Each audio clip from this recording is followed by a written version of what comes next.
नमस्कार दोस्तों, Bajrang education YouTube channel में आपका स्वागत है।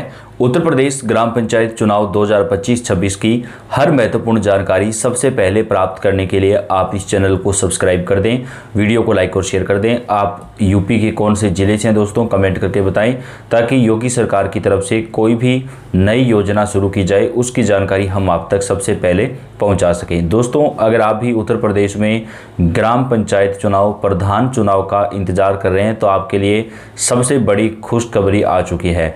अब इंतजार हुआ पूरा। आज ग्राम पंचायत चुनाव की तारीखों को लेकर चुनाव आयोग ने बड़ा ऐलान कर दिया है।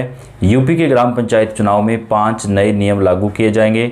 आरक्षण व्यवस्था में बड़ा बदलाव किया गया है। गांव का आरक्षण बदले जाएगा। कौन से गांव के अंदर, कौन से ब्लॉक में क्या आरक्षण रहेगा, आरक्षण का क्या पैमाना रहेगा, चुनाव कब होंगे, 2 बच्चों का नियम, शैक्षणिक योग्यता, क्या कुछ बदलाव होंगे, पूरी जानकारी आपको डिटेल से स्टेप बाय स्टेप देंगे। तो आपसे रिक्वेस्ट है, वीडियो को लास्ट तक पूरा जरूर देखिएगा। उत्तर प्रदेश के ग्राम पंचायत चुनाव में योगी सरकार की तरफ से 3 बड़े बदलाव कर दिए गए हैं दोस्तों। वो बदलाव कौन कौन से हैं वो भी आपको बताएंगे। सरकार की तरफ से कहा गया कि उत्तर प्रदेश के ग्राम पंचायत चुनाव में इस बार पहली बार होगा जब शैक्षणिक योग्यता के साथ साथ 2 और बदलाव होंगे। इसके साथ ही अब उत्तर प्रदेश में वोटर लिस्ट का SIR भी करवाया जा रहा है। BLO घर घर जाएंगे, जहां से आपका वोटर लिस्ट का सत्यापन करेंगे। उसके बाद में यूपी का ग्राम पंचायत चुनाव करवाया जाएगा। जो प्रधान मौजूद है वह भी अपना वो यहाँ पर मैदान में कूद पड़े हैं। अब आपको बताएंगे कि 11 ऐसे नियम आए हैं जो आपको जानना चाहिए। अगर आप भी प्रधानी का चुनाव लड़ना चाहते हैं तो आप इस वीडियो को फॉलो करें, तभी आपका जो पर्चा है वो ओके हो जाएगा, नहीं तो आपका पर्चा खारिज भी हो सकता है। यानी जो नए नियम है वो आपको मानने पड़ेंगे। तो कौन कौन से हैं, चुनाव कब से होंगे, चलिए जानते हैं। आरक्षण का नियम होता है वो 2015 वाला आरक्षण लागू होगा या फिर 1995 वाला आरक्षण लागू होगा, मैं आपको आगे इस वीडियो में बताऊंगा। अब चलिए जान लेते हैं कि अगर आप भी ग्राम प्रधानी के चुनाव लड़ना चाहते हैं तो आप कमेंट बॉक्स में बताओ कि आप कौन से ज़िले से हैं और कौन सी तहसील गाँव से हैं, ताकि आपको कोई भी जानकारी आए वो हम दे सकें।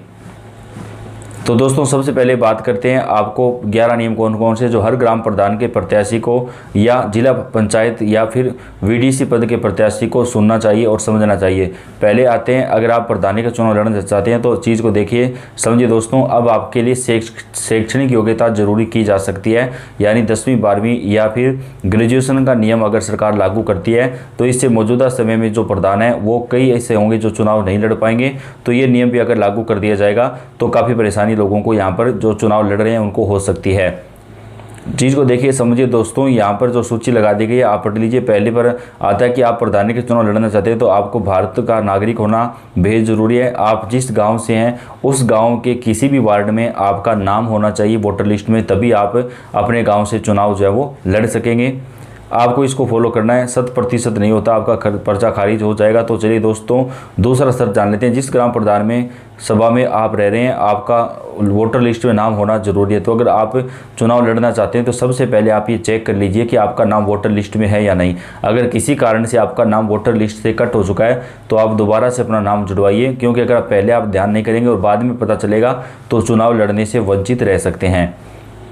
मतदाता सूची में नाम बढ़कर चल देते। तीसरे नियम के बारे में अगर बात करें तो ग्राम प्रधान का चुनाव लड़ना चाहते हैं तो नौजवान और आप कंफ्यूज हो कि कितने साल उम्र चाहिए, तो अब आप प्रधानी चुनाव के लिए 21 साल से अधिक अगर आपकी आयु है या 21 साल है तो आप प्रधानी चुनाव में लड़ सकते हैं। लेकिन आपके सभी डॉक्यूमेंट में आपकी उम्र कम से कम 21 साल या फिर उससे ज़्यादा होनी चाहिए, तभी आप चुनाव लड़ सकेंगे। चौथे पर बात करते हैं, यह आपका किसी भी प्रकार का दिवालिया ना घोषित हो, ना आप कोई पागल हो, तो ये आप चुनाव लड़ सकते हैं। यानी दोस्तों, जिन व्यक्ति का अगर दिवालिया घोषित हो गया किसी कारण से तो वो व्यक्ति चुनाव नहीं लड़ सकता है। अगर आप चुनाव लड़ना चाहते हैं तो पंचायत का आपके ऊपर कोई भी बकाया नहीं होना चाहिए, तभी आप चुनाव लड़ पाएंगे। घर में अगर शौचालय है तभी आप चुनाव लड़ पाएंगे। ये कई नियम है जो वो यहाँ पर लागू किए जा रहे हैं, इसको समझना दोस्तों। फिर चलते हैं 5वां नियम क्या कहता है। उम्मीदवार जो बेचारा प्रधान पद का उम्मीदवार है या जिला पंचायत पद का उम्मीदवार है, किसी मामले में सजा याफ्ता नहीं होना चाहिए। ये सिर्फ प्रधानों और ग्राम पंचायत के चुनाव में लागू होता है। विधायक वाले तो आराम से जेल से रहकर भी चुनाव लड़ देते हैं। यानी दोस्तों, ये दोहरा नियम है जो कि नहीं होना चाहिए। यानी अगर कोई व्यक्ति विधायक का चुनाव लड़ता है तो अगर वो जेल से है तो भी चुनाव लड़ सकता है, लेकिन पंचायत का चुनाव लड़ने के लिए किसी व्यक्ति के ऊपर किसी प्रकार की कानूनी कार्रवाई हुई नहीं होनी चाहिए, तभी वो चुनाव लड़ सकता है। राजनीति में दोहरा नियम है, अगर आप विधायक बनना चाहते हैं तो आप जेल से चुनाव लड़ सकते हैं, आपका पर्चा वैध हो जाएगा। अगर आप प्रधान पद के उम्मीदवार हैं तो अगर आप जेल में हैं तो आपका पर्चा खारिज हो जाएगा। ये आप समझ सकते हैं कि फिर चलते हैं छठी शर्त के बारे में। यूपी में होने वाले आगामी जो पंचायत चुनाव है, अगर आप लड़ना चाहते हैं तो आप किसी भी समिति का या सरकारी समितियों का कर्जदार नहीं होना चाहिए। आपको वहाँ पर जितना भी लोन चल रहा है उसको आपको चुका देना होगा, तभी आपका पर्चा वैध होगा। यानी आपके ऊपर अगर किसी भी प्रकार का लोन है तो आपको वो लोन चुकाना पड़ेगा, तभी जाकर के आप जो है ग्राम पंचायत चुनाव लड़ सकते हैं। 7वां नियम, उम्मीदवार को नो ड्यूज सर्टिफिकेट होना जरूरी है। सभी आपके जिला मुख्यालय, तहसील मुख्यालय आपके वकील के माध्यम से या आपके वकील साहब बनवा के देंगे। आपका पर्चा अपने हाथ से नहीं भरना है, 100, 200, 500 खर्च कर देना है। प्रधानी के चुनाव लड़ रहे हो तो वकील भाइयों का जरूर सहयोग लें ताकि आपका पर्चा खारिज ना हो, विपक्षी आपके पर्चे पर उंगली ना उठा पाएं। कागज मजबूत हो तभी आपका पर्चा खारिज नहीं होगा। तो दोस्तों, अगर आपके ऊपर कोई बकाया नहीं है तभी आप चुनाव लड़ सकते हैं, आपके पास नो ड्यूज होना चाहिए बैंक के द्वारा। 8वें नंबर पर बात करते हैं, उम्मीदवार जो प्रधान पद दावेदार होता है उसके एक शुल्क देनी पड़ती है सरकार को चुनाव आयोग, जो कि जमानत राशि के रूप में ली जाती है। तो इस बार जमानत राशि जो है वो 1500 से 2000 रुपये तक तय की जा रही है और इसके अनुसार ही आपको जमानत राशि जो है वो अदा करनी पड़ती है। तो उत्तर प्रदेश के ग्राम पंचायत चुनाव जो है सरकार की तरफ से फरवरी 2026 के बाद उत्तर प्रदेश में ग्राम पंचायत चुनाव जो है वो दोस्तों करवाए जाएंगे। पंचायत चुनाव की जो तैयारियां हैं वो सरकार ने पूरी तरीके से करना शुरू कर दिया है। उत्तर प्रदेश में कब होंगे ग्राम पंचायत चुनाव, कौन कितना खर्च कर सकता है, बात करेंगे। उत्तर प्रदेश में त्रिस्तरीय पंचायत चुनाव अप्रैल से जुलाई 2026 के बीच होंगे। राज्य निर्वाचन आयोग ने इसकी तैयारियां शुरू कर दी है। हालांकि चुनाव से पहले मतदाता सूचियों की विश्वसनीयता पर सवाल उठ गए हैं, क्योंकि जांच में कई जिलों में एक ही व्यक्ति का नाम 2 से 3 बार दर्ज मिला है। आयोग ने सुधार के लिए गहन अभियान शुरू करने का निर्देश जो है वो जारी कर दिया है। 50 लाख तक हो सकते हैं कम। राज्य निर्वाचन आयोग की जांच में पता चला है कि पीलीभीत, वाराणसी, बिजनौर और हापुड़ जैसे जिलों में बड़े पैमानों पर डुप्लीकेट वोट दर्ज हैं। अकेले पीलीभीत के पूरनपुर ब्लॉक में करीब 97,000 नाम दोहराए गए हैं।